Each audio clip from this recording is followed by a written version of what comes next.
Glória a Deus. Saber que o Senhor tem preparado esses dias e momentos para nós.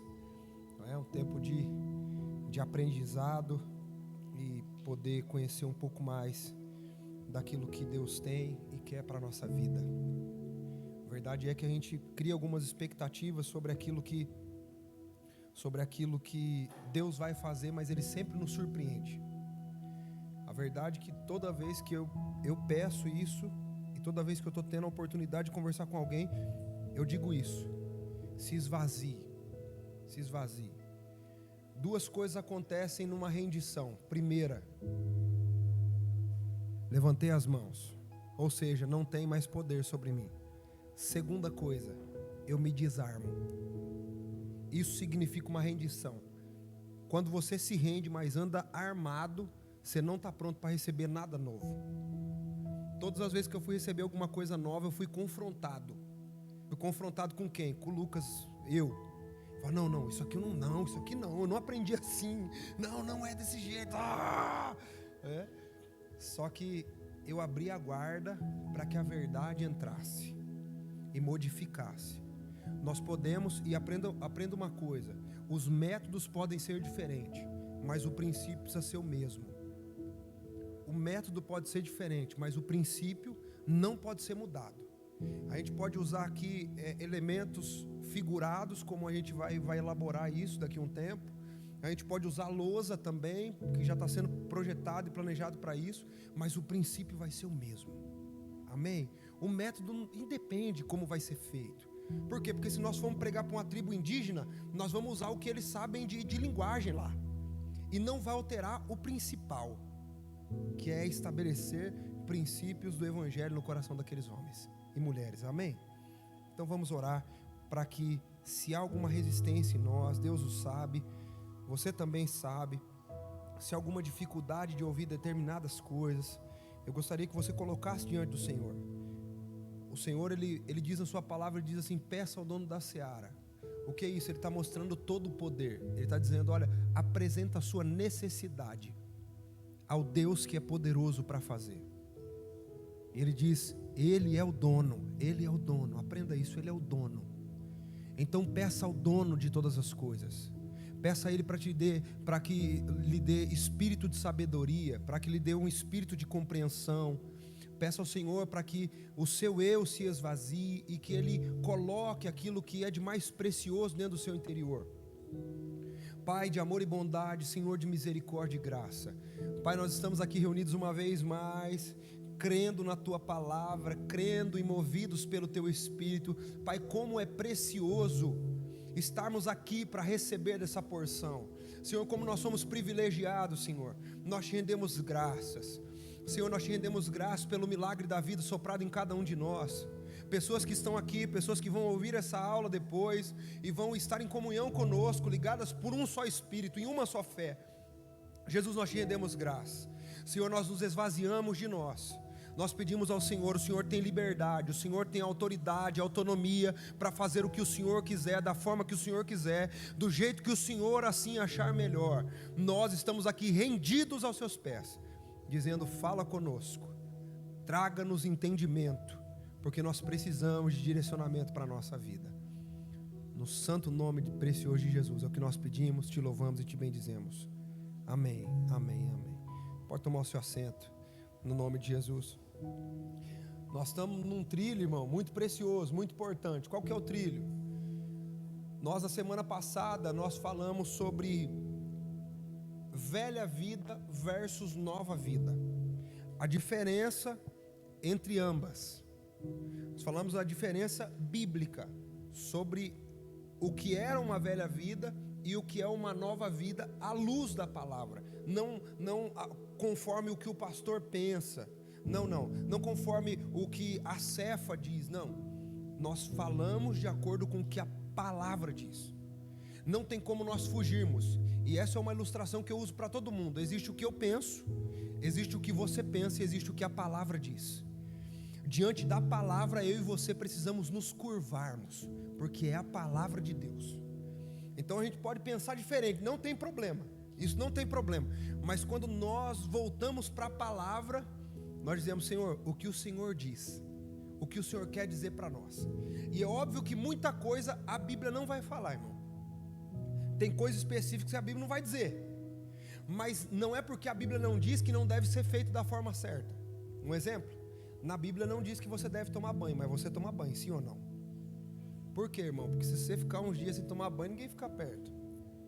Na Bíblia não manda usar desodorante, mas a gente vai lá todo mês, tem uns que abusam mais de 15 dias, vai lá e compra um diferente para usar. A Bíblia não fala, mas a gente usa.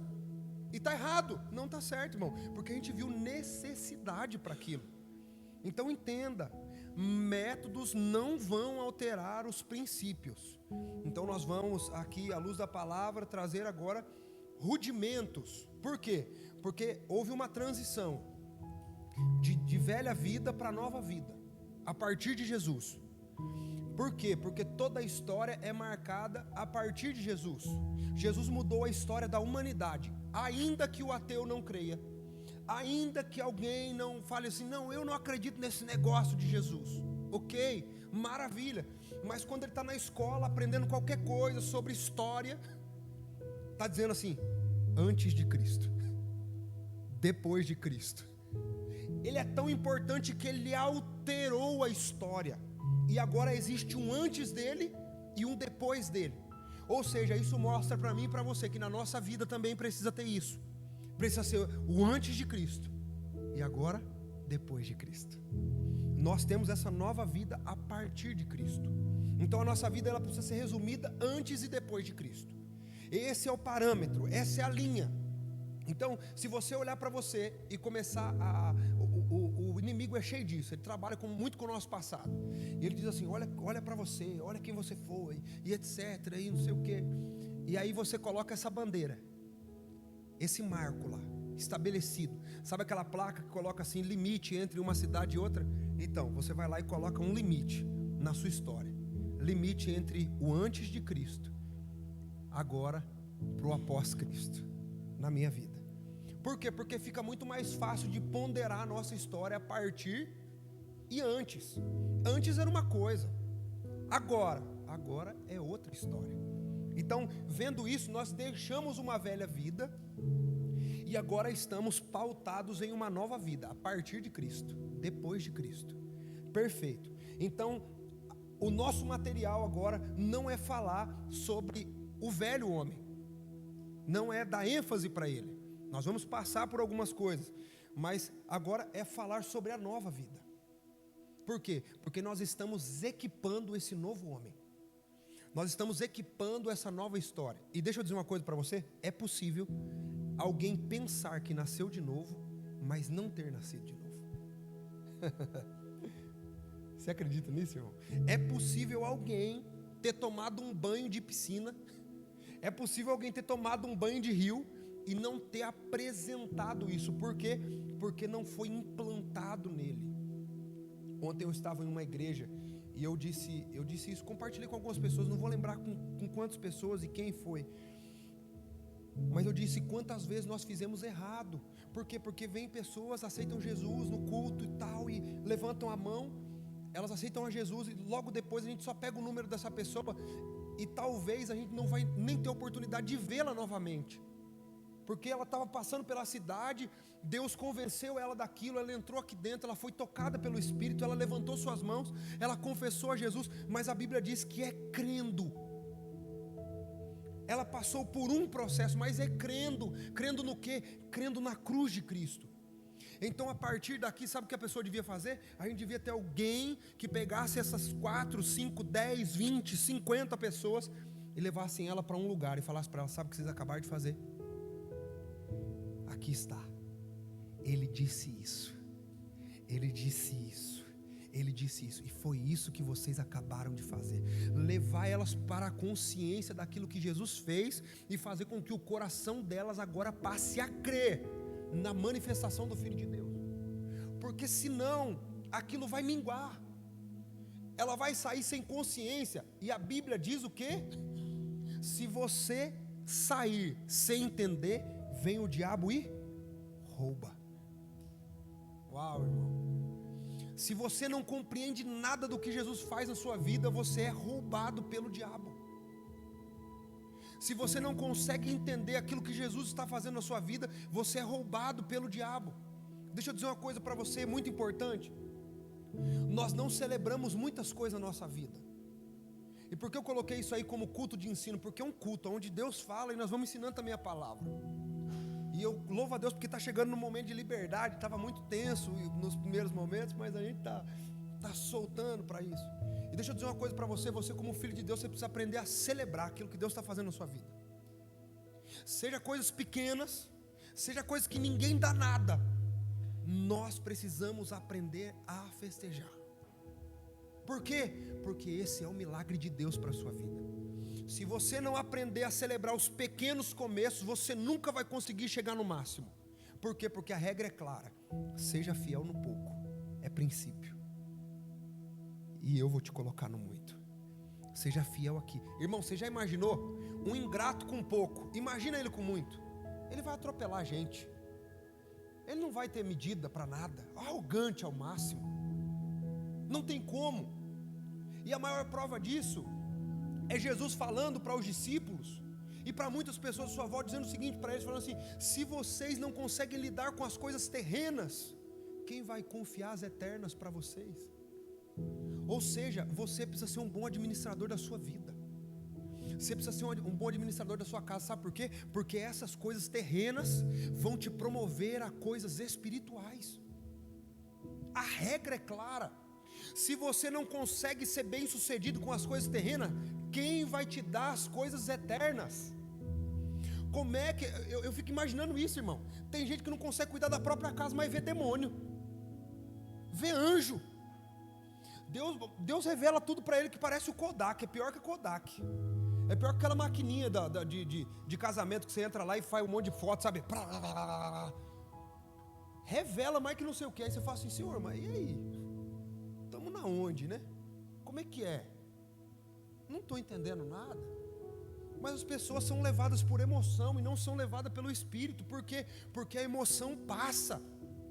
A maior prova é que essas pessoas que são movidas por emoção, ela para no meio do caminho. Mas uma pessoa que é movida pelo Espírito, dificilmente ela vai parar. Ela vai continuar. Ela vai perseverar. Tem decepções no meio do caminho, acontecem situações difíceis, acontecem problemas e tal. Mas ela aprendeu a desenrolar tão bem as coisas aqui, irmão. O Senhor fala assim: agora eu vou te dar coisas espirituais. E Ele começa acrescentando coisas espirituais na nossa vida. Sendo assim, nós precisamos aprender a gerir, a administrar a nossa vida como bons mordomos do reino aqui na terra. Seja em tudo, irmão, seja em tudo. Desde as coisas que você faz que parece não ser nada. Lembra sempre desse princípio: fiel no pouco, colocar no muito. Fiel no pouco, Ele vai me colocar no muito. Tem gente que fala assim: pastor do céu, minha conta de energia veio R$600. Vai mesmo? Eu vou ligar na Eletro. É mesmo? Eles vão falar assim: você vai ter que pagar do meu jeito. Tá tudo certo. Só que aí a gente já passou pela sala o mês todo e a televisão estava ligada sem ninguém lá. E sabe o que a gente fez?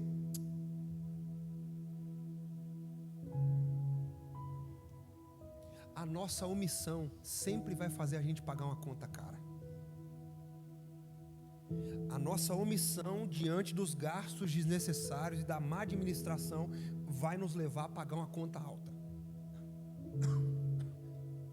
Se eu, como bom gestor do reino, a palavra do Senhor é clara. A minha responsabilidade é poder administrar bem a minha casa, minha família. Isso inclui o quê? Tudo que Deus colocou na minha mão. Irmão, o dia que eu não conseguir, não estiver dando conta da minha casa, você vai ver eu vindo aqui falando assim: irmãos, a paz do Senhor Jesus, Deus abençoe todo mundo.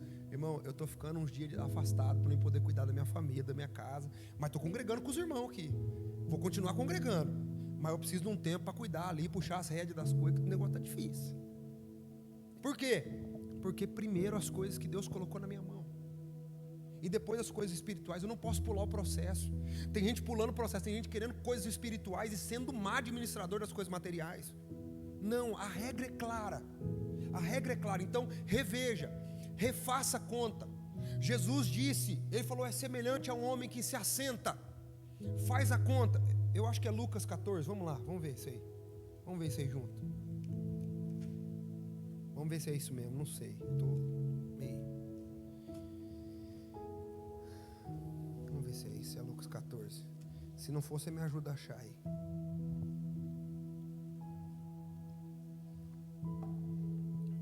Eu acho que não é isso não, irmão. Aqui, eu acho que é, deixa eu ver aqui. Então ele convocou todos. Tá, aqui 16, vamos lá.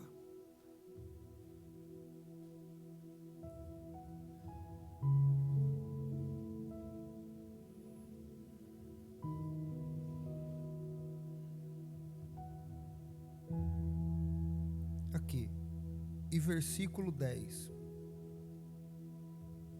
Versículo 10, irmão. Vamos nessa primeiro e depois a gente vai para a torre, que eu não estou encontrando aqui. Será que não tem na minha Bíblia? Ai.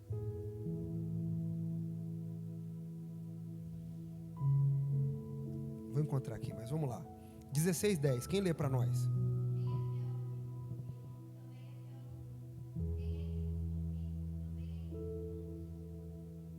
Próximo.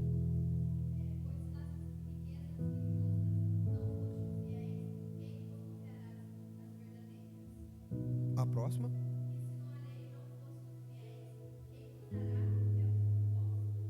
Pronto. Perfeito. Mostrando 2 parâmetros, irmãos. Mostrando que nós precisamos aprender a ser fiéis nas pequenas práticas. Então, o tema do nosso estudo de hoje, o Estevão vai soltar para a gente aqui, é rudimentos da nova vida. Ou seja, primeiras práticas. As primeiras práticas, ou seja, imagina só, talvez não contaram para você sobre algumas coisas, não te passaram algumas questões, isso está te faltando no meio agora do comprometimento cristão. Então nós precisamos voltar, reavaliar algumas coisas, para a gente poder avançar. Eu tenho certeza que isso vai trazer muita clareza para vocês, assim como trouxe também para mim. Deixa eu achar aqui, 14:28, Lecão, obrigado. Vamos lá, 14:28, então vamos para lá. Vou até riscar aqui já na minha Bíblia também. Você está com sua caneta aí, já risca já. Leia para nós, Lecão, por favor.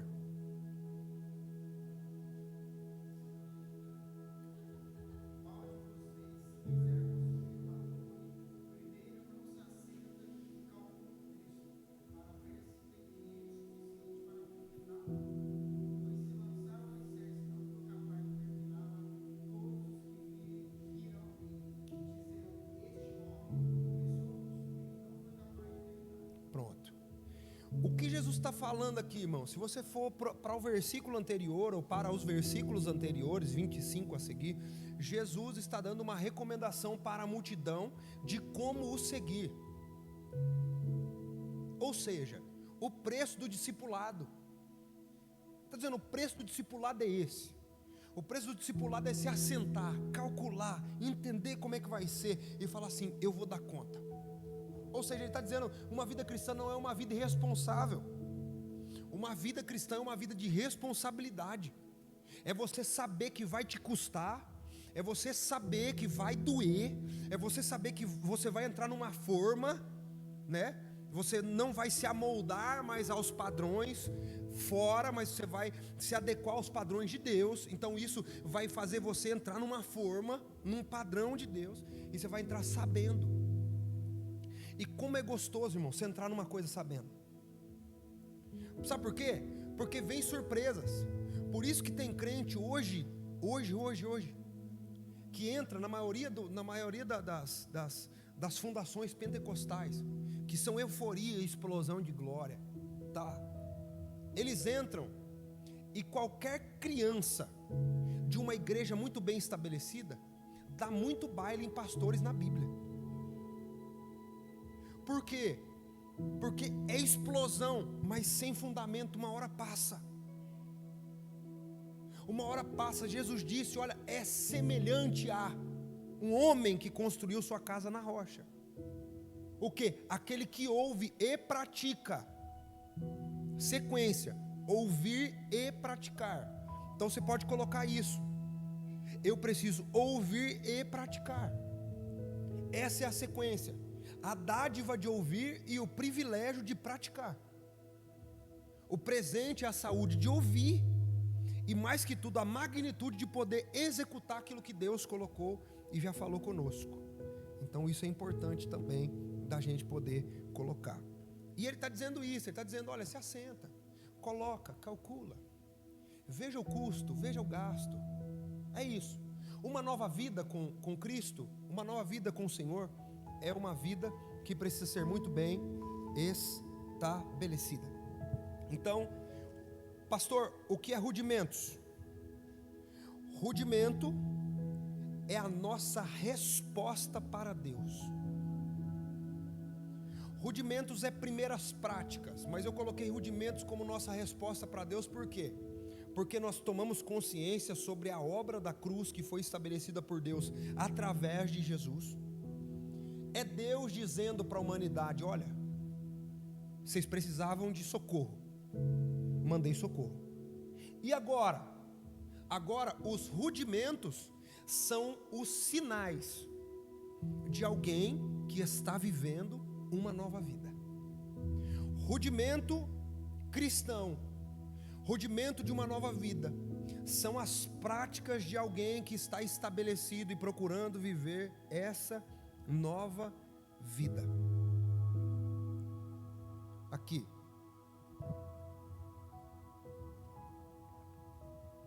Então, pensando sobre isso, pensando sobre princípio, pensando sobre primeiro fundamento, para a gente não confundir, primeiros fundamentos.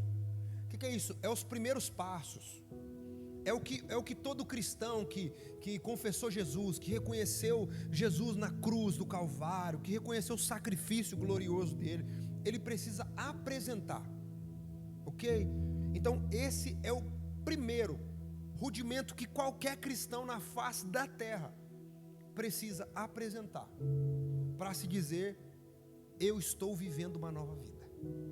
Por isso que eu disse para você, tem muita gente que pensa que está vivendo uma nova vida, mas não está. E isso você vai entender agora. A primeira resposta ou rudimento que o homem representa e traz na sua vida se chama arrependimento. Arrependimento é o primeiro rudimento que todo cristão fiel reflete, faz, analisa e caminha. Qual é? Arrependimento. Arrependimento é o primeiro rudimento que todo cristão precisa ter. E lembrando a todos que parece ser praxe, mas não é, para alguns que já ouviram isso. Arrependimento é diferente de remorso. Arrependimento faz você transicionar. O remorso não. O remorso faz você parar. O remorso faz você dar um tempo. Entende? O remorso faz você dar um tempo. Você fala assim: não, eu vou dar um tempo, mas não, assim, vou dar um tempo. Agora o arrependimento não. O arrependimento faz você transicionar das trevas para uma maravilhosa luz. Isso é arrependimento. Ou seja, eu praticava, eu estava, eu era. Todo mundo aqui é um ex alguma coisa. Todo mundo aqui é um ex alguma coisa. Todo mundo. Perfeito. E isso reflete o que, pastor? Isso reflete para a glória do Senhor que nós éramos. Não somos mais. Não somos mais. Deus mudou a nossa vida, mudou a nossa história. E hoje nós podemos dizer isso. Então, a primeira virtude em desenvolvimento, que eu também posso dizer na vida de um cristão, se chama arrependimento. E aí nós vamos ler um texto em Marcos, capítulo de número 1.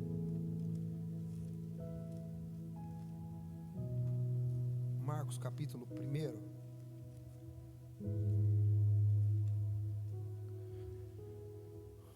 Marcos 1. Está aqui. Lembra o que eu disse? E a gente vai voltando para ficar muito bem cravado na sua história. Lembra o que eu disse? Antes de Jesus, depois de Jesus. Antes de Cristo, depois de Cristo.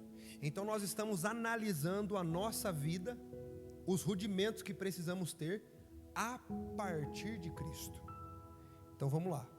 Primeiro rudimento, e está na palavra, e Marcos vai deixar isso bem relatado para nós, no capítulo 1 e no versículo 4. Quem pode ler para nós?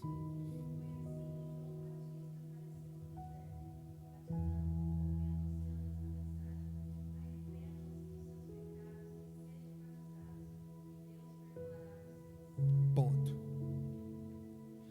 O primeiro rudimento para uma nova vida é arrependimento. Arrependimento faz parte de alguém que decidiu viver uma nova vida. E o arrependimento me transiciona, me faz sentir desprazer de velhas práticas, me faz sentir nojo de algumas coisas, me faz sentir nojo de mim mesmo. Por quê? Porque isso fazia parte da minha natureza antiga, mas agora essa nova vida que habita no mesmo corpo fez um comparativo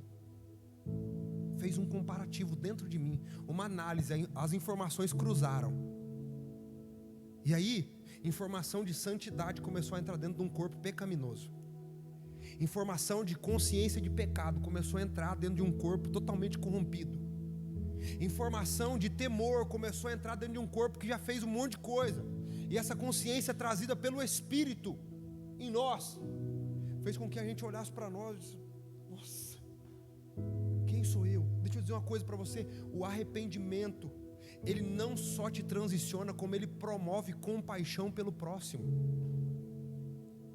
Por isso o arrependimento é tão importante para a vida cristã, porque o arrependido, ele não é soberbo.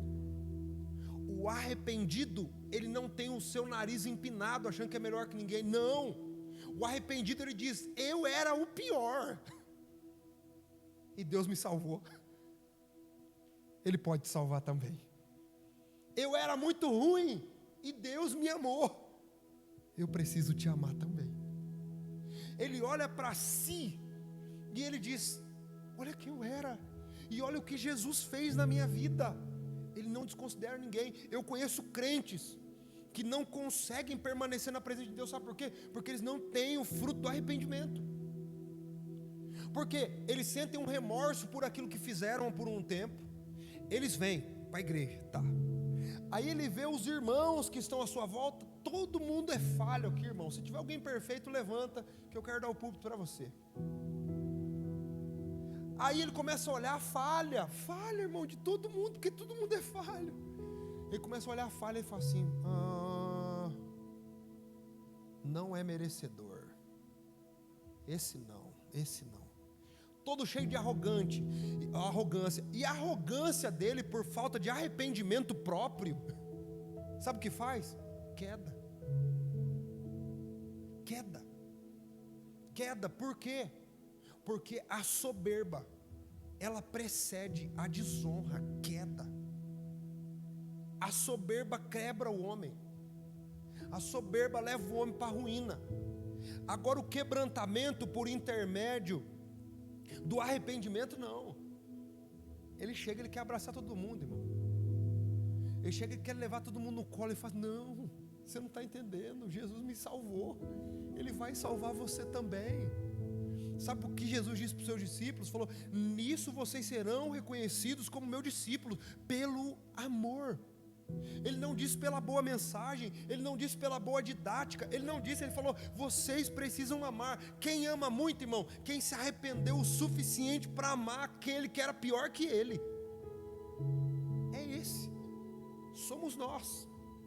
Então quando eu olho para a falha do meu irmão, quando eu olho para a falha da minha irmã, eu não digo assim: você acredita, está na igreja tudo isso e não aprendeu. Eu olho para ele e digo assim: meu Deus, Senhor, assim como o Senhor mostrou a verdade de quem eu era, mostra para ele também.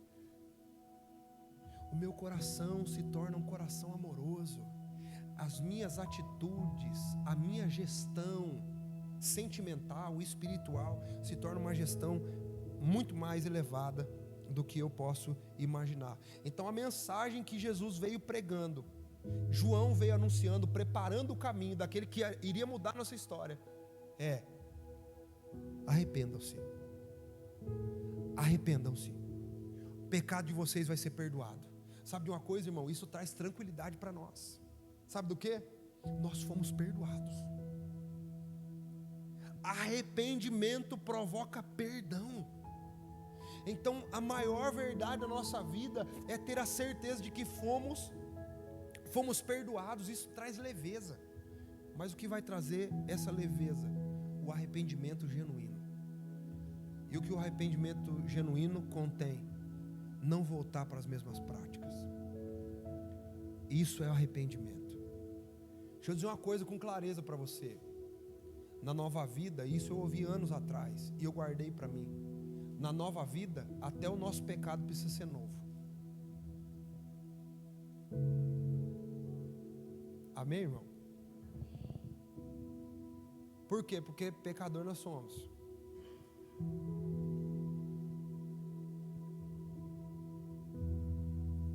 Mas o que convém para nós? Olhar e entender que precisamos nos arrepender. Atos dos Apóstolos, capítulo 2, versículo 38. Meu Deus, como é bom, irmão, falar disso. Jesus amado. Meu Deus. Você sabe que o livro de Deuteronômio, enquanto você acha aí, Atos 2, 38. Você sabe que o livro de Deuteronômio é um livro de repetições sobre tudo que Deus já tinha falado. E eu fico imaginando porque Deus precisou repetir ou mandar Moisés repetir tudo o que ele já tinha feito. Sabe por quê? Porque casa com o que Jeremias vai dizer. Eu preciso trazer à memória aquilo que gera esperança em mim, aquilo que gera esperança no nosso exterior. Irmão, um crente cheio de palavra, cheio de graça de Deus, eu vou dizer uma coisa para você: ele vence o gigante da dificuldade lá fora com esticada de dedo. Um crente cheio de esperança, da manifestação, da graça que a palavra traz, ele consegue encontrar força para suportar qualquer tipo de dificuldade no meio da sua história. Então, é isso que nós precisamos fazer. Aqui, Atos dos Apóstolos, capítulo 2 e versículo 38. Quem pode ler para nós? Leia aí.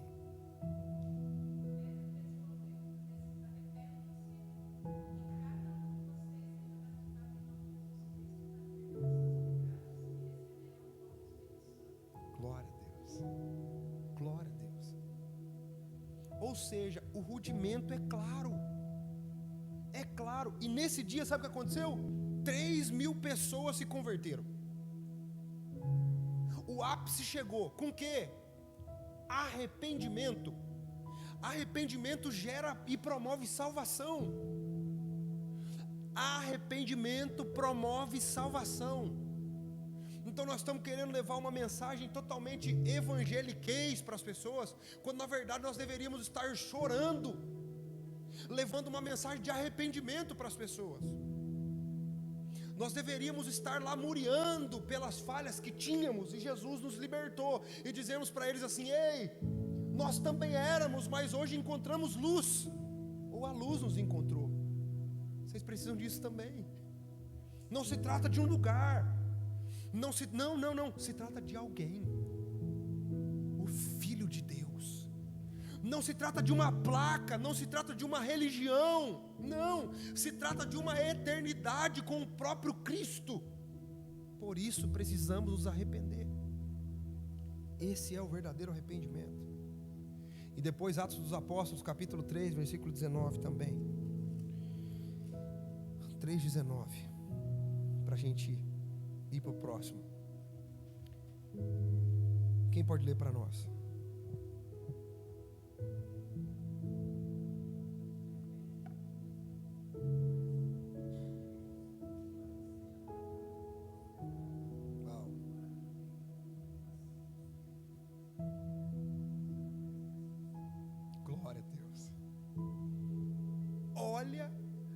olha o que o escritor, olha o que Lucas deixa escrito para nós. Ele diz: olha, o arrependimento vai libertá-los, vai trazer refrigério para a vida de vocês. Esse é o genuíno arrependimento, arrependimento que refrigera a nossa alma. Talvez, e com toda certeza, seja essa declaração do salmista no Salmo 23. Ao saber o pastor que estava sobre a sua vida, ele diz: porque o Senhor me leva às águas tranquilas, o Senhor refrigera a minha alma. Por quê? Porque Ele mostra um coração arrependido diante de Deus, não escondendo sua culpa, mas mostrando a sua verdade. E deixa eu dizer uma coisa para você: uma pessoa que não é arrependida, mas ela vive de remorso, ela é uma pessoa que está morrendo e apodrecendo aos poucos, e ela nem imagina, porque Ele próprio diz, o salmista diz no Salmo 51, ele fala assim: olha, enquanto eu encobri os meus pecados, os meus ossos envelheceram.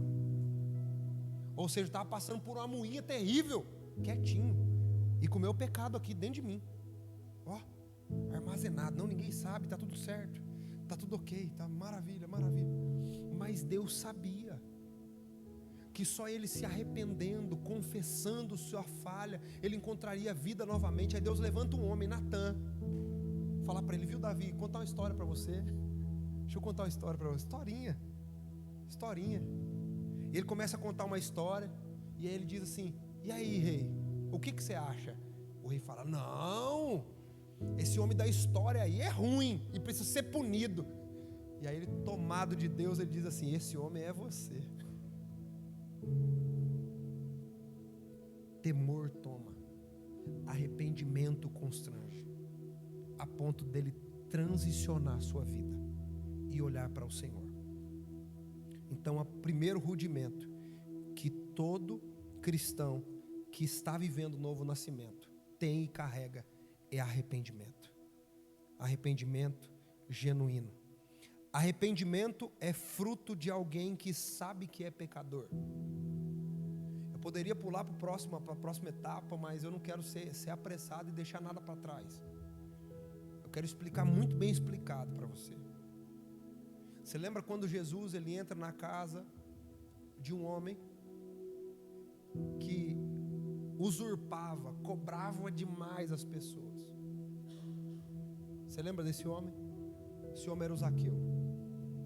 Jesus olha para ele e fala assim: Zaqueu, eu preciso comer um trem lá na sua casa hoje, né? Eu poderia usar essa pregação daqui agora para falar: eu preciso jantar na sua casa hoje.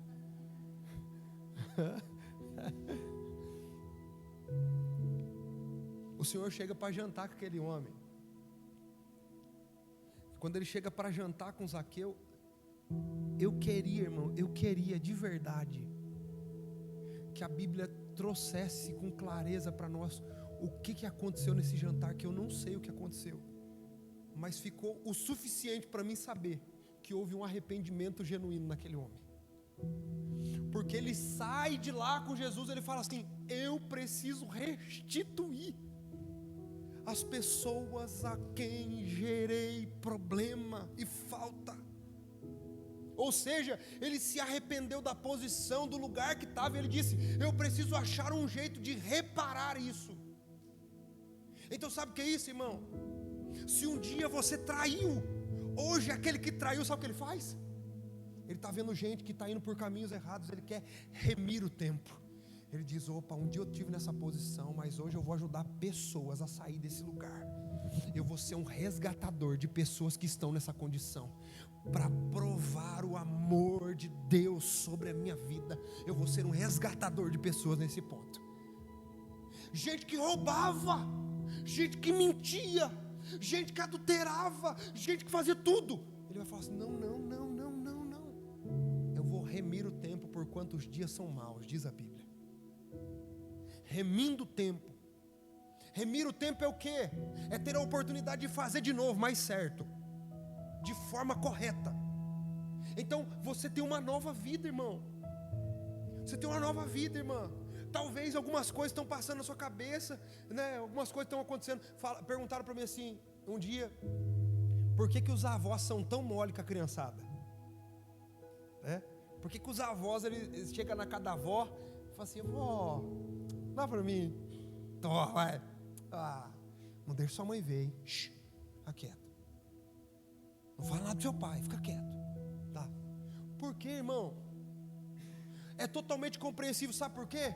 Porque quando eles tinham os filhos pequenos, eles estavam trabalhando, dando suor, se matando de trabalhar para ter uma casa, para dar alimento, para fazer isso, para fazer aquilo, e corria de creche, e colocava na creche, e trazia, e colocava na garupa da bicicleta, e levava de um lado para o outro, e corria com ônibus e tal, tudo aquilo lá, para o filho. Só que aí o tempo foi passando, e o trabalho, beleza, quando ele se deu conta para dizer assim, nossa vida, preciso respirar, o filho já estava um moço, já estava uma moça, e não deu tempo.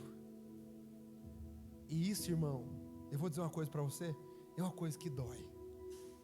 Você fala assim, meu Deus, como eu devia ter feito, como eu devia ter, mas não deu tempo. Só que agora o filho produz uma fotocópia. Aí sabe o que o pai faz? Ou o avô no caso? Ele diz assim, eu não tive tempo dele, mas agora eu tenho tempo desse. Agora eu tenho tempo para poder aproveitar. Ou seja, ele está remindo o tempo. Ele está querendo fazer algo que ele poderia ter feito, mas não tinha condição, mas hoje ele tem condição de fazer. Então ele está fazendo. Nova vida é a mesma coisa. Você hoje tem a oportunidade de fazer coisas novas com a vida que Deus te deu e remir o tempo. Você não precisa mais viver nas mesmas práticas, e isso mostra com clareza o fruto de uma nova vida nessa pessoa tão abençoado que é filho de Deus. Então, se alguém está na igreja e você está vendo que está frequentando e tudo mais, e ele é um simpatizante da fé. Ele é um simpatizante da fé. Esquece. Ele é um simpatizante da fé. Não dá nem para dizer que é filho de Deus. Porque lembra aquela história, todo mundo fala assim, não, todo mundo é filho de Deus. Não. Se a Bíblia é a nossa verdade, nossa regra de fé, ela não diz isso. Ela não diz isso. Mas a todos quanto o receberam, creram, deu-lhes o direito de se tornarem filhos. Então, falar, receber, crer, fala sobre atitude. Já não tem nada a ver. Então essa pessoa, ela pode estar frequentando, ela pode estar num nível assim, mas o que vai dizer se sou filho verdadeiramente é andar no trilho de uma nova vida com o Senhor. Então, aí não precisa se escandalizar. Não precisa se escandalizar. A gente tem que continuar firme na nossa toada e desenvolver a nossa vida pessoal e particular com o Senhor. O maior problema das pessoas é que a gente ainda continua seguindo os passos dos fariseus. A gente quer olhar mais para o outro e acaba pecando mais do que o outro. A gente precisa olhar para a nossa vida. Olha para a sua vida, olha para a sua história, olha para o seu caminho. Olha, tem uma história, diz que um rapaz chegou para o pastor e disse, pastor, eu quero sair da igreja. Ele falou assim, por quê? Ele falou assim, nessa igreja que só tem problema, os meninos do louvor erram, a organização é ruim, e não sei o que lá e tal. E assim, eu não queria falar nada disso, mas me incomodou demais, então eu não posso mentir, e eu quero falar para o senhor que eu estou saindo por causa disso.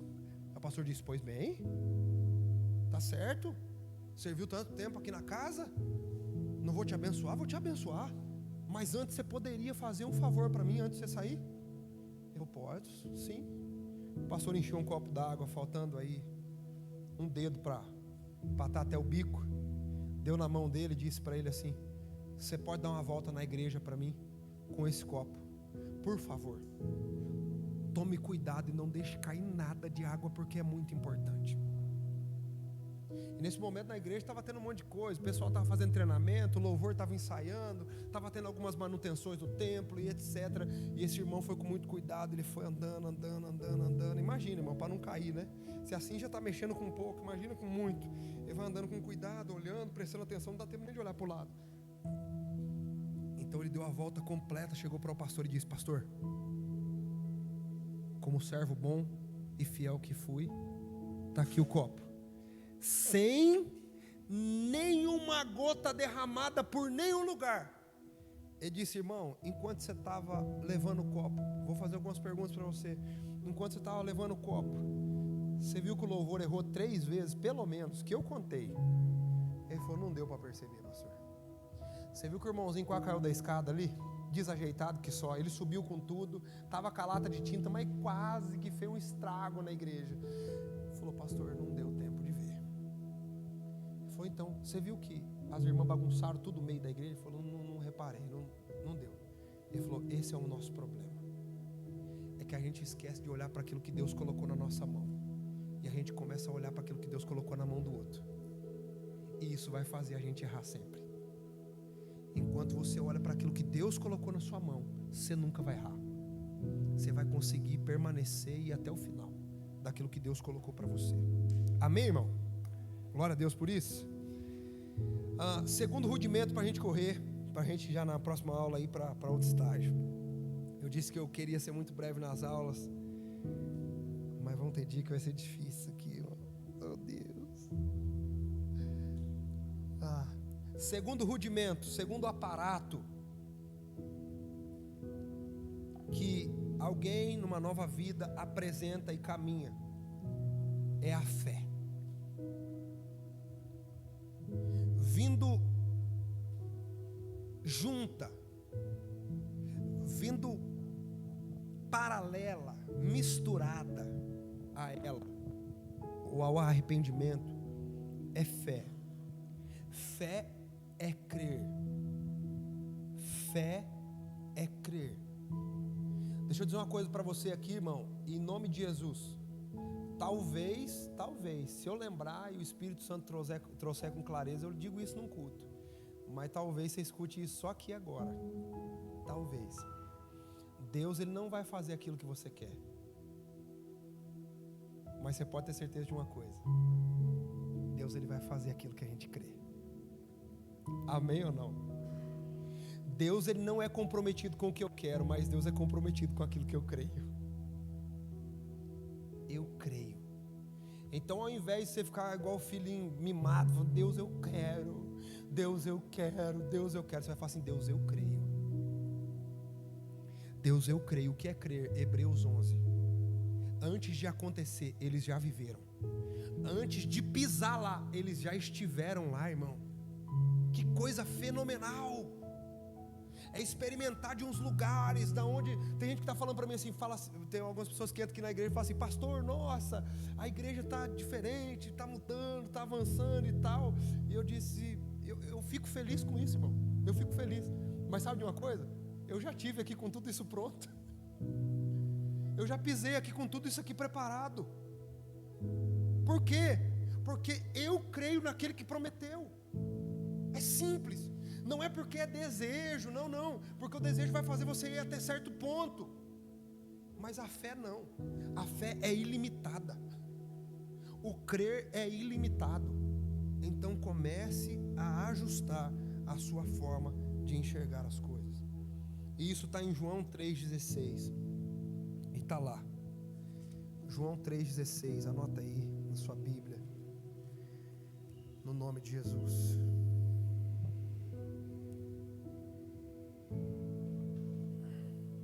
João 3,16.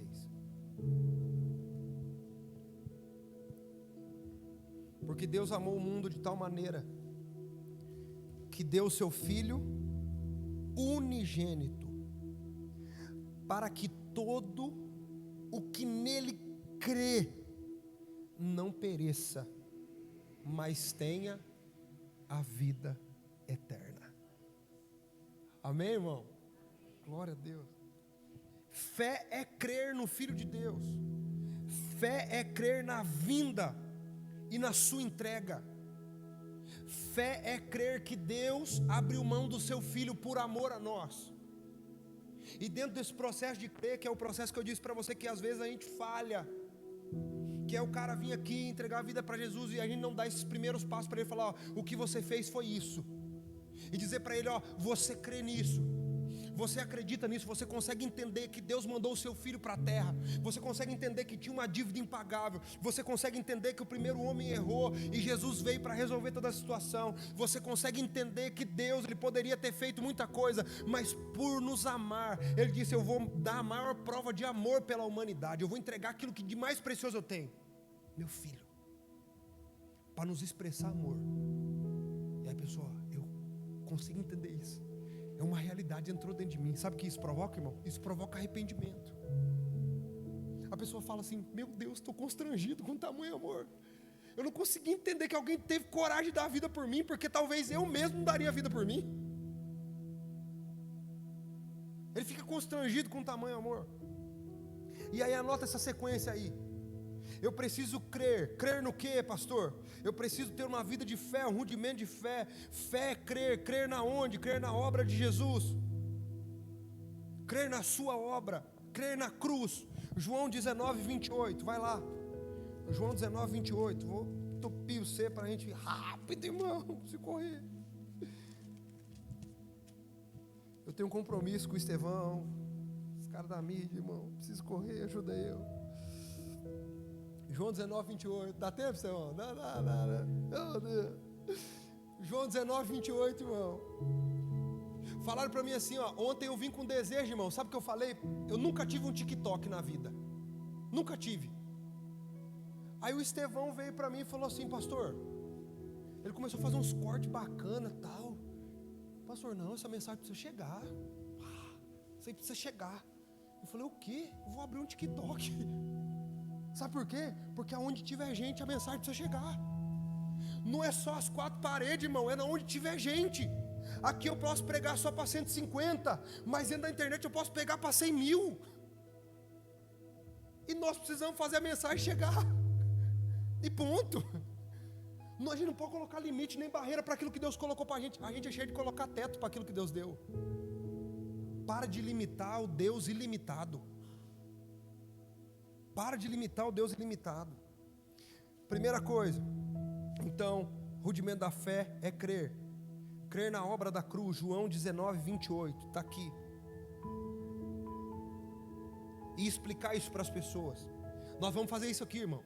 Nós vamos fazer isso, nós vamos ter uma equipe para isso. Nós vamos ter uma equipe para levar as pessoas depois para um lugar e explicar para elas, falar assim: ó, você acabou de fazer isso. Você crê nisso? Isso que ele fez, foi isso que ele promoveu, foi isso que ele provocou. Alguém vai sair daqui já com essas primeiras informações, e eu garanto para você que Deus vai tirar o sono delas. Por quê? Porque o entendimento faz isso conosco. O entendimento faz isso conosco. Crer na cruz, crer na obra. Aqui 28 diz assim: Jesus sabia que sua missão havia terminado. Irmão, eu preciso falar isso para você. Oh Deus, ajuda eu. Se a vida de Jesus é um exemplo para nós, agora na nova vida eu preciso dizer isso para você, irmão. Tem muito crente que morre mesmo, morre. Ele morre triste, porque diz assim, ó: eu queria ter mais tempo para fazer aquilo. Eu queria ter pulado de paraquedas. Eu queria ter. Jesus mostra um padrão de uma excelente vida. 100% homem. Olha o que ele abre dizendo: Jesus sabia que a sua missão havia terminado, e para cumprir as escrituras disse: estou com sede. Olha para você ver, ele já sabia, irmão, com clareza. Falou assim: acabou, vou ter que entregar a obra, vou ter que entregar o trabalho, vou ter que passar o bastão. E sabe o que existe dentro de mim? Alegria de entregar uma boa obra. Isaías 53 diz assim, ó: e ele vai ver o fruto do seu bom trabalho e vai se alegrar. Sabe o que é isso, irmão? Pastor Lucas, se Jesus não voltar, eu quero deitar, irmão, o dia que eu fechar os meus olhos e ter a oportunidade de falar assim: Senhor, obrigado porque o Senhor me permitiu formar boas pessoas. Obrigado, Senhor, porque a obra ainda não foi concluída, porque ela é grande, mas o meu papel já foi entregue. Alegria nisso, irmão. Agora tem gente que está dormindo na dúvida se está fazendo um bom trabalho. Não durma mais com essa dúvida. Exerça aquilo que Deus colocou na sua mão. Isso é alegria. Jesus sabia que a sua hora estava chegando. Ele falou: está chegando a hora. Eu vou entregar o turno. Vou entregar o trabalho. E é isso. Então, no nome de Jesus, para de ser bobo. Ama as pessoas mesmo. Perdoa a gente. Abraça as pessoas de coração. Prega o evangelho enquanto você tem tempo. Pastor, mas eu não sei falar nada. Não, você não precisa falar. Você lembra daquela frase que eu não lembro quem é o escritor dela? Pregue se for necessário, use palavras. Está falando de ação. Está falando de gente olhando para você, gente observando do outro lado e falando assim: quero ver qual vai ser a atitude dele agora. Gente olhando para a sua história e falando assim: quero ver qual vai ser o posicionamento dele agora. A Bíblia diz que nós estamos rodeados de uma nuvem de testemunha. Tem muita gente que acha você legal pra caramba. Tem muita gente na sua família que fala assim: nossa, esse cara é gente boa demais, mas não consegue vincular você com a realidade cristã, porque no meio deles você é alguém totalmente nada a ver. Você não carrega a imagem de Cristo. Alguém que nasceu de novo é alguém que promoveu arrependimento. Ele manifesta os efeitos da cruz de Cristo por onde ele passa. Mesmo sendo da hora, mesmo sendo legal, eu consigo manifestar e dizer assim: eu creio, e estou fazendo aqui um bom trabalho. Continuo sendo legal, continuo sendo da hora, continuo sendo gente boa, mas eu entendi minha missão. Eu entendi meu papel. Meu papel é manifestar Jesus e o reino dele aqui na terra. Continuando: estou com sede. Havia ali uma vasilha com vinagre, de modo que ensoparam uma esponja de vinagre e colocaram na ponta de um caniço de isopo e a ergueram até os lábios de Jesus. Para quê? Para que as escrituras se cumprissem. Aonde está isso, pastor? Essa alusão do que Jesus está dizendo aqui está em Salmos 69 e 21. Está lá. Depois você pode colocar na sua Bíblia e anexar aonde esse versículo fala, porque está dizendo assim, ó: como as escrituras disseram, sabendo que a hora estava chegada, ele fez isso para confirmar o que disseram lá no Velho Testamento. Ele disse: eu preciso fazer isso. Perfeito, maravilha. Então nós precisamos explicar isso para as pessoas. Ele estava sofrendo. A obra da cruz foi uma obra de dor. Ele sofreu por amar você. Sabe quando você disse sim para Jesus? Você estava falando assim: Jesus, eu sei que o Senhor sofreu por mim. Eu sei que o Senhor teve sede. Eu sei que o Senhor foi esbofeteado. Eu sei que o Senhor sofreu. E eu entendo isso.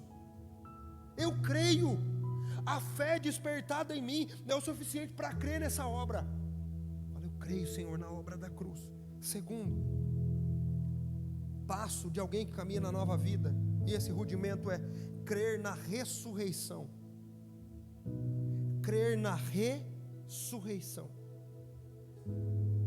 Oi? Do quê?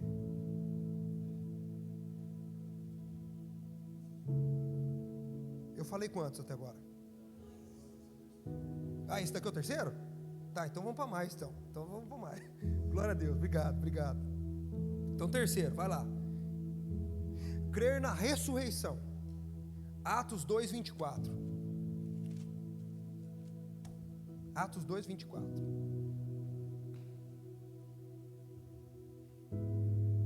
Atos 2, 24. Crer na ressurreição, que é o pilar do cristianismo. Alguém lê para nós, por gentileza?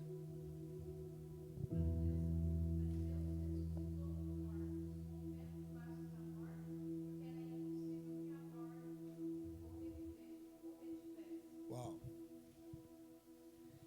Então eu preciso explicar isso para um crente que levantou sua mão para Jesus. Por quê?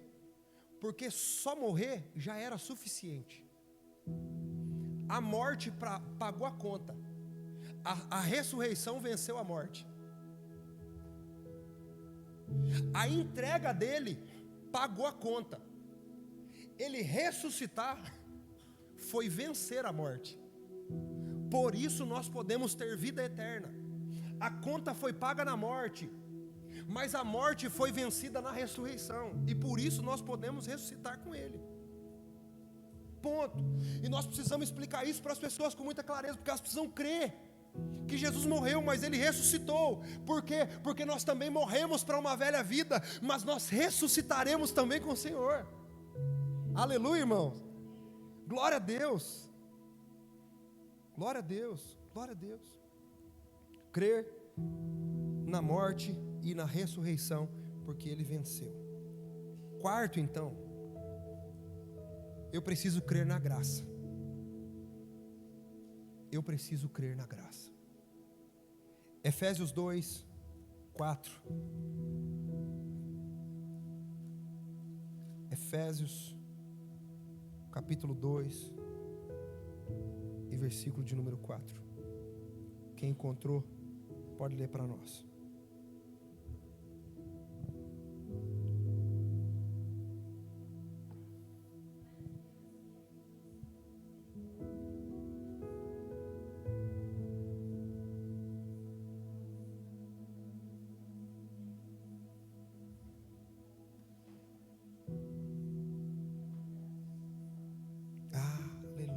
Versículo de número 8.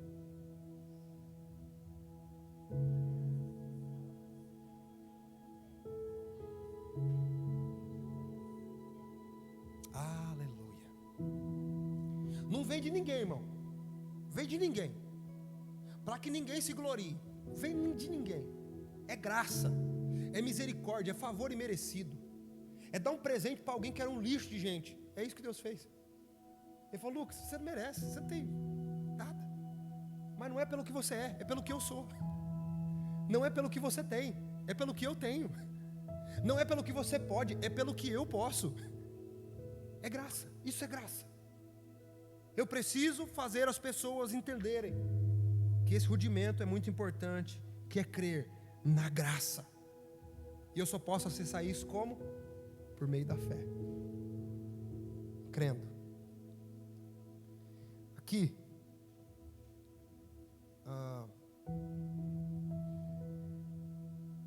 Terceiro tópico. Meu Deus, irmãos. Terceiro tópico. Vocês podem esperar mais 20 minutinhos? Sim ou não? Sim ou não, irmão? Fala aí. Glória a Deus. Então tá bom. Tudo certo. Vamos lá. Terceiro tópico, nova vida. Só para a gente poder dar um adendo aí. Tito 3:4. Tito capítulo 3 e versículo 4. Tito é uma epístola, uma carta de Paulo a um irmão amado.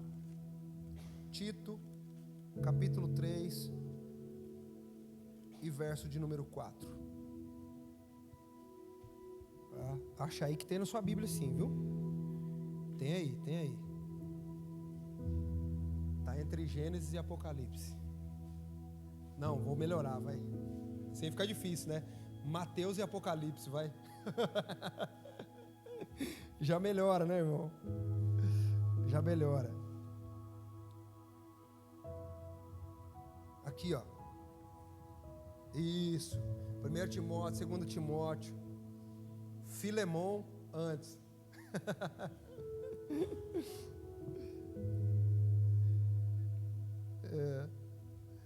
Nossa, verdade, né? Os irmãos ficam me demandando de comida, né? Filé mignon aí, Val. Fala de churrasco, eu lembro do Val também. Lembro do Val. Olha lá, 3:4, diz assim, ó. Mas quando Deus, nosso Senhor, Salvador, revelou sua bondade e seu amor, Ele nos salvou, não porque tivéssemos feito algo justo, mas por causa da sua misericórdia, testificando a graça, irmão. Ele nos lavou para remover nossos pecados, nos fez nascer de novo e nos deu nova vida por meio do Espírito. Você tem nova vida. Eu quero deixar isso muito bem gravado em você. Você tem nova vida. Você vive nova vida. Agora você precisa entrar nela. Entrar nela é o quê? É viver tal como alguém que sabe como viver essa nova vida. Porque não adianta nada você ter o crédito para viver uma nova vida, mas você não sabe usar. Não adianta nada alguém me dar uma Ferrari hoje, irmão. Se alguém me der uma Ferrari hoje, o cara chegar para mim hoje e eu tá andando lá em Viracopos, e o cara chegar para mim e falar assim: Lucas, eu estava olhando você nas câmeras aqui do aeroporto e eu estava querendo dar um avião para alguém, e esse avião é seu. E eu vou dizer: uau! E ele me passa tudo, não sei nem se é chave, não sei se é cartão, não sei o que é. Sei que esse cara me dá, e ele fala assim: só tem um porém, eu só dou para alguém que vai sair daqui com esse avião voando. Perdi, irmão. Eu tenho, mas não tenho. Eu ganhei, mas perdi no meio do caminho. Obrigado, seu irmão. Eu ganhei, mas perdi. Por quê? Porque eu recebi, mas eu não sei dirigir. Eu não sei viver. Então isso está acontecendo com a maioria dos cristãos. Eles receberam algo que eles não estão sabendo dirigir. Eles não estão sabendo como administrar. Nova vida. Nova vida. E nós estamos aqui com o papel de poder dizer para você: ei, você tem nova vida. E nós estamos aqui para passar os direitos para você, como as informações de como viver essa nova vida. Para dizer: ei, é de verdade. Eu não só penso, mas eu estou numa nova vida. Tá? Essa é a nova vida. Por que, pastor, essa nova vida? Traz uma comparação para nós, Efésios 2:4. Volta lá. Efésios 2:4. Vou ler rapidinho. Anota aí, só para você não perder, tá? Efésios 2:4. Nós lemos esse texto aqui, a Isabela leu para nós. Mas Deus é tão rico em misericórdia e nos amou tanto que, embora estivéssemos mortos por causa dos nossos pecados, irmão, deixa eu dizer uma coisa: nós já estávamos condenados. Já era, a gente estava morto, mas o Senhor nos deu uma nova vida, com muita vida, uma vida de graça, uma vida de abundância, uma vida de luz, uma vida de misericórdia, uma vida de perdão, e nós podemos viver essa nova vida. Agora 3 pontinhos rápido para a gente encerrar, 3 pontinhos rápido para a gente encerrar, que são aqui virtudes, tá? Rudimentos são os principais primeiros passos aí dessa nova vida, que todo cristão tem que carregar, né? E agora são essas virtudes que são desenvolvidas. Virtude é desenvolvimento, irmão. Todo cristão pode desenvolver, tá? Todo cristão sofre esse aperfeiçoamento com o decorrer da sua caminhada. Ninguém muda do dia para a noite, mas é impossível uma pessoa não mudar constantemente com Jesus, tá? Por quê, pastor? Porque o pecado corrompeu o caráter do homem. Jesus resgatou e está reconfigurando na nova vida o caráter do homem. Então, por isso, aquele que mentia, não minta mais. Aquele que roubava, não roube mais. Aquele que era, não é mais. Por isso, falava do seu caráter e hoje da sua nova vida, tá? Fragmento número 1, virtude número 1. Na nova vida, o nosso falar é crescente. O nosso falar é vital para sinalizar essa nova vida. Eu me lembro um dia que eu estava numa das aulas, fazendo a especialização, não é, teológica. E aí o pastor, ele olhou para nós, ele disse assim: é inevitável nós não nos contextualizarmos para pregar o evangelho. Um exemplo: eu vou chegar e vou pregar o evangelho sei lá, para pessoas muito simples, que não têm conhecimento nenhum, tá? Que não têm acesso nenhum à alfabetização. Eu vou chegar e vou pintar alguma coisa para eles e vou dar um jeito de me adequar. Perfeito, ok. Só que nesse dia ele usou um argumento muito claro. Por quê? Porque naquela época, estou falando há, sei lá, 10 anos, 11 anos atrás, as pessoas estavam assim: não, porque a gente precisa se misturar e tal. E tinha uns irmãos que estavam se misturando demais, que nem parecia eles, filho de Deus. E aí ele falou assim: irmão, vamos lá, vamos para o cenário da vida real. Você está pregando na favela da Rocinha. Como que você vai ir lá pregar o evangelho? Vamos lá, você vai pregar na favela da Rocinha. Como é que você vai subir lá para pregar o evangelho? Tiro toda hora, irmão. Polícia toda hora. Você precisa se identificar para entrar. Eu vou contextualizar lá. Eu vou colocar aquelas correntonas. Eu vou sacar do bonezão a barreta. E vou entrar no meio da quebrada, irmão, para pregar o evangelho. Estou aqui para pregar, irmão. Eu só usei essa figura aqui para poder pregar e acessar. Irmão, você acha que quando a polícia invade lá, você vai ser mais o quê?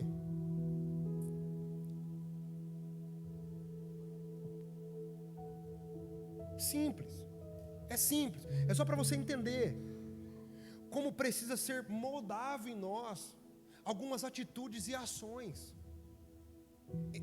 Pastor, mas isso é real? É. Colossenses 4:6. Está lá. Acha aí. Filipenses, Colossenses. Já está lá, 4:6. Vou ler para a gente correr. Colossenses, capítulo 4. E verso 6. Quem encontrou, lê para nós aí, os crentes bons de Bíblia.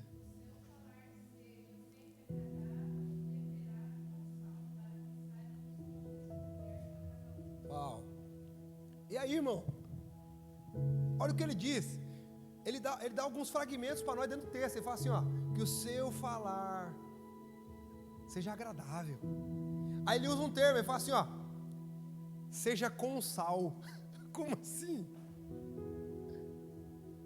Mas é interessante porque Jesus olha para os discípulos e ele diz assim, ó, vocês são sal da terra. Por quê? Tem diferença entre vocês e outras pessoas. Ele já marca a nossa vida ali. Aí o apóstolo Paulo escrevendo aos Colossenses, ele confirma, ele fala assim, ó, seja o falar de vocês agradável e com sal. Ou seja, se Jesus disse, você é sal da terra, você é diferente, você precisa atribuir isso, falar assim, eu sou diferente, eu preciso mudar, eu sou especial. Tem um irmão, eu acho que ele vai assistir essa aula, e eu vou conversar com ele depois. Os meninos que fazem o curso com a gente conhecem ele. Irmão, ele falou assim, eu não consigo me libertar do palavrão. Esse cara sou eu, eu sou assim, eu sou desse jeito. Eu falei, tudo bem, eu respeito desse jeito, tudo bem, tudo certo. Mas quem te vê o sal. Quem te vê o cristão. Quem te vê o filho de Deus. Quem te vê a conversa saborosa, a conversa que tem ânimo, a conversa de bondade, ou não consegue? Não consegue, pastor. Então beleza, o seu papel está sendo muito mal feito. Se o seu papel é agradar pessoas e não viver segundo o padrão de uma nova vida, é muito mais um simpatizante da fé do que aquele que recebeu uma nova vida. O apóstolo Paulo está dizendo aos Colossenses que o nosso falar precisa ser diferente. Isso não é doutrina do pastor. Não, isso não é doutrina do pastor. Isso é Bíblia, irmão. Isso é bíblico. Não tem como a gente fugir disso, Estevão. Não tem jeito. Eu poderia dizer para você qualquer coisa, irmão, a gente não vai aceitar, não. A Bíblia está dizendo que os fragmentos de uma nova vida exigem isso e ponto. Quer brigar, briga com Deus. Quer falar, fala com Deus. Segunda coisa, nossa forma de pensar também precisa ser diferente. Filipenses 4. Filipenses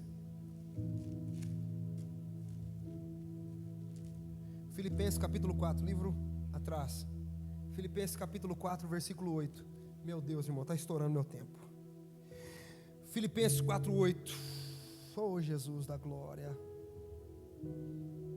Vai lá, quem lê para nós?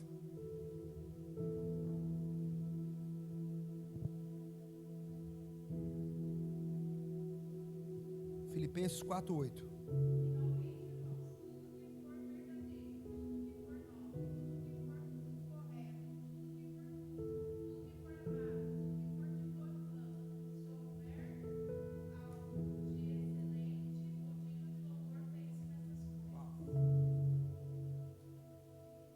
Em algumas versões ele termina dizendo assim, ó, nisto pensai. O meu pensar agora em nova vida E lembra que eu moro nessa capa aqui, que é corruptível e tudo mais. Conflitante, como diz Gálatas 5. Mas ele diz, ó, nisto pensai. Esforça. Vai vir toda hora pensamento, vai vir toda hora proposta dizendo para você, erra. Todo momento vai falha, todo sei o que e tal. A Bíblia está dizendo assim, nisto pensai. Naquilo que é bom, naquilo que é de boa fama, naquilo que é agradável. E não está falando daquilo que é famoso, porque tem muito famoso que não tem boa fama. São coisas distintas. Está dizendo, boa fama, aquilo que tem boa reputação. Nisso você pensa. Esse é o padrão. E é uma virtude a ser acrescida em nós. Ok? Então, falar, irmão. Eu cheguei na igreja como? Cheguei na igreja totalmente virado no giraia, com a linguagem totalmente maluca, doida. Eu cheguei. E aí eu comecei a vendo que a minha linguagem, a forma com que eu me posicionava no reino, irmão, isso é muito forte, eu preciso dizer isso para você. A forma com que você se posiciona no reino vai promover acessos que você nunca imaginou. A forma com que você se posiciona para Deus vai elevar o seu nível de acesso ao qual você nunca pensou antes. Então eu comecei a dizer para mim assim, não é que eu queria, mas eu disse, se Deus tem isso para mim, isso aqui está me impedindo de chegar ali, e o padrão é esse. Eu vou deixar para viver o que Deus quer e não o que eu quero. Vale a pena, eu nunca vou ganhar de Deus deixando coisas para trás. Eu nunca vou perder para Deus, nunca. Ponto.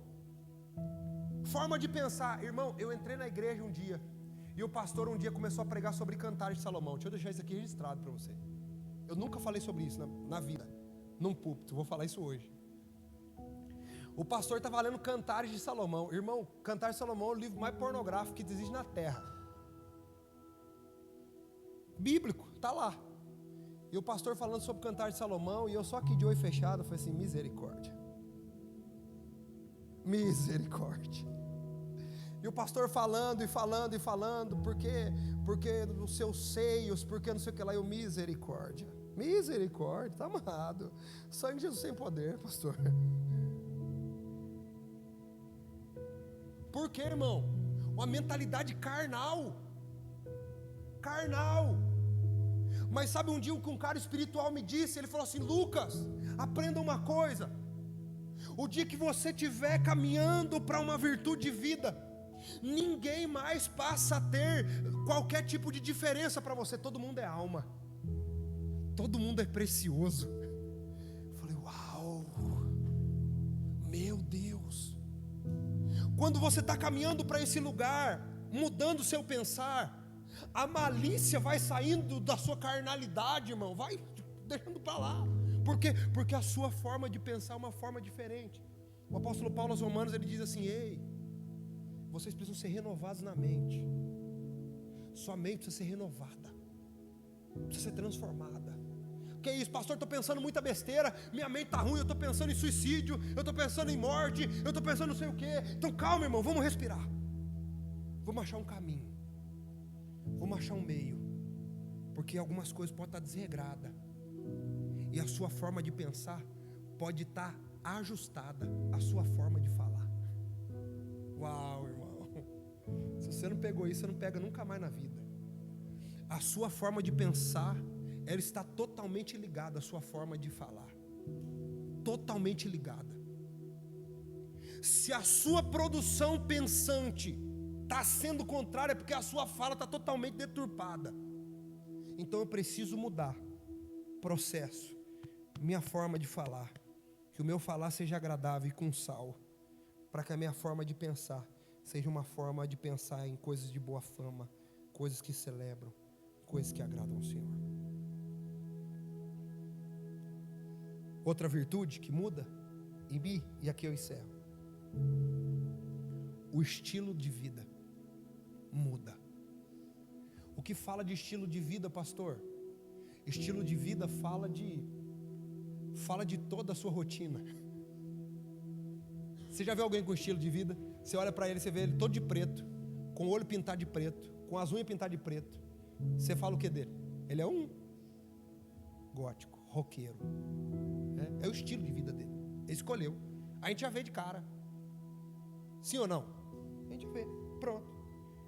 Agora, existe o estilo de vida cristão. Está na carta aos Efésios, capítulo 4,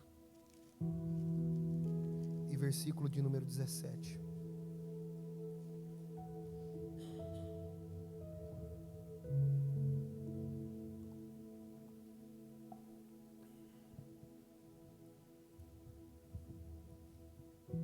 Olha o que diz: assim eu lhes digo, com a autoridade do Senhor, não vivam mais como os gentios, levados por pensamentos vazios e inúteis. A mente deles está mergulhada na escuridão, andam sem rumo, alienados da vida que Deus dá, pois são ignorantes e endureceram o coração para Ele. Tornaram-se insensíveis, vivem em função dos prazeres sensuais e praticam avidamente toda espécie de impureza. Mas não foi isso que vocês aprenderam de Cristo. Uma vez que ouviram falar de Jesus e foram ensinados sobre a verdade que vem dele. O problema é que as pessoas só estão ouvindo. Escute isso, irmão. Uma vez que vocês ouviram falar de Jesus e foram ensinados. O problema é que as pessoas só estão ouvindo de Jesus, mas não estão sendo ensinadas. E é isso que nós estamos remindo esse tempo. Livrem-se de toda a sua antiga natureza e do seu velho modo de viver, corrompido pelos desejos impuros e pelo engano. Porém, deixe que o Espírito renove seus pensamentos e atitudes, e revistam-se de sua nova natureza, criada para ser verdadeiramente justa e santa, como Deus. Amém. Deus não diria nada sobre nós que nós não pudéssemos fazer para Ele. Se Ele disse, é porque é necessário e nós conseguimos fazer. Dentro dessa nova vida existem padrões e nós precisamos fazê-los. Amém. Você pode se colocar de pé, nós vamos orar.